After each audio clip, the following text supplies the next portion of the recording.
سب سے زیادہ مسلمانوں کے بارے میں بات کرنے والا اور سب سے زیادہ مسلمانوں کو دھوکہ دینے والا کوئی شخص ہے تو وہ KCR صاحب ہے،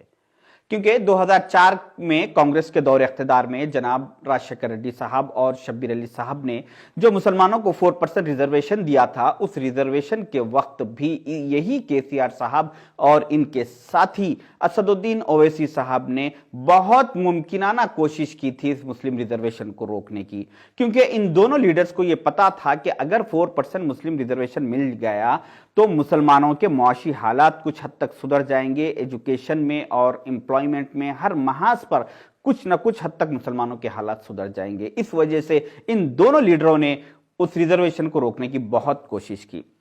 میں جانتا ہوں کہ آپ کے کان اس بات کو ہضم نہیں کر رہے ہیں کہ یہ دو لیڈرز کیسا مسلم ریزرویشن کو روک سکتے ہیں، مگر میری عادت ہے، میرا پیشہ ہے کہ میں ہمیشہ دلیل اور ثبوت کے ساتھ بات کرتا ہوں۔ آج آپ ایسے فتنے کو پیدا کر رہے ہیں، اللہ کرے کہ خدا نہ کرے ایسا نہ ہو، مگر مستقبل میں ہو سکتا ہے کہ کئی پریشان کرشنن کو اپائنٹ کیا گیا، اور کرشنن کی رپورٹ کو بی جے پی والے اگر چیلنج کریں گے ہائی کورٹ میں جو کر رہے ہیں، اس کے دھجے اڑا دیں گے۔ کمزور رپورٹ ہے یہ جو اقدام حکومت نے کیا، یہ قانونی طور پر کمزور اقدام ہے۔ مجھے اندیشہ ہے کہ ہائی کورٹ میں یا تو یہ پورا خارج ہو جائے گا یا پھر صرف قریش کمیونٹی، لبئی اور پتھر پھوڑنے والوں کو ریزرویشن ملے گا۔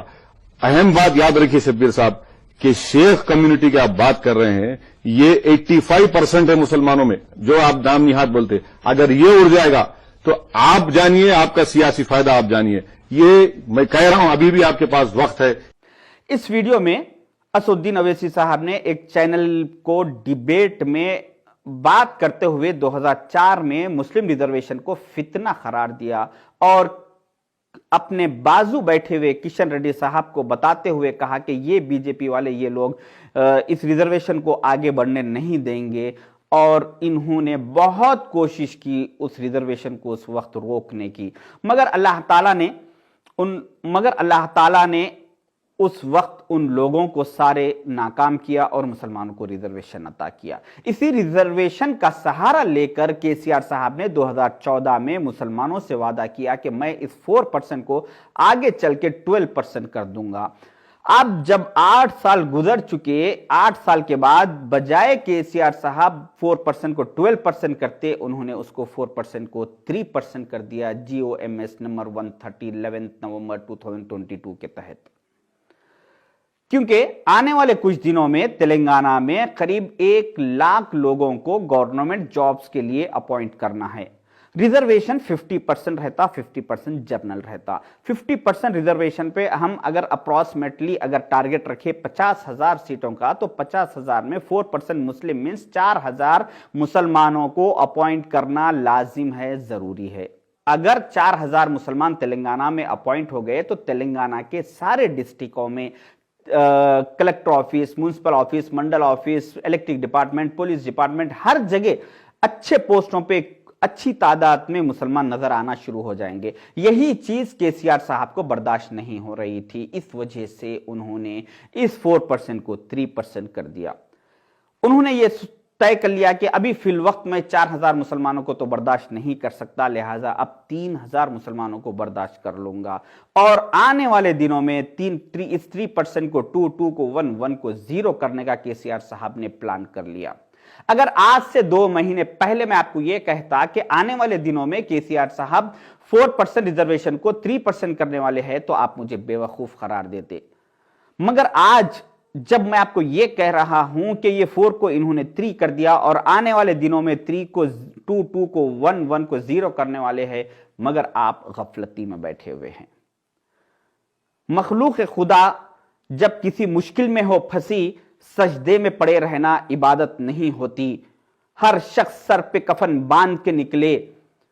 حق کے لیے لڑنا بغاوت نہیں ہوتی۔ اگر یہ 4% ریزرویشن مسلمانوں کا محال نہیں کیا گیا، آنے والے کچھ دنوں میں جو اسمبلی سیشن سٹارٹ ہونے والا ہے، میں یہ چیلنج کر رہا ہوں کہ انشاءاللہ KCR صاحب کو فرسٹ ڈے اسمبلی سیشن میں اگر وہ اس کا کلیریفیکیشن نہیں کریں گے تو سیکنڈ ڈے سے ہم ان کا اسمبلی